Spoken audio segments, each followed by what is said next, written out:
أنا اسمي الدكتورة فايزة. عملت صدقة جارية للمرحوم جوزي والمرحومة والدتي. فكرت في ان انا اعمل بيها صدقة جارية وعلى اسمه، فالفلوس دي قلت من حقه ان هو برضو يكون شريك فيها.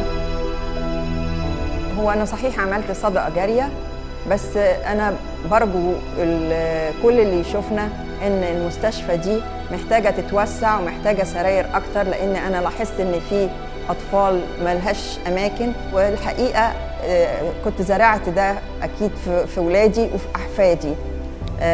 علي ونور. أنا اسمي علي كريم الطحاوي.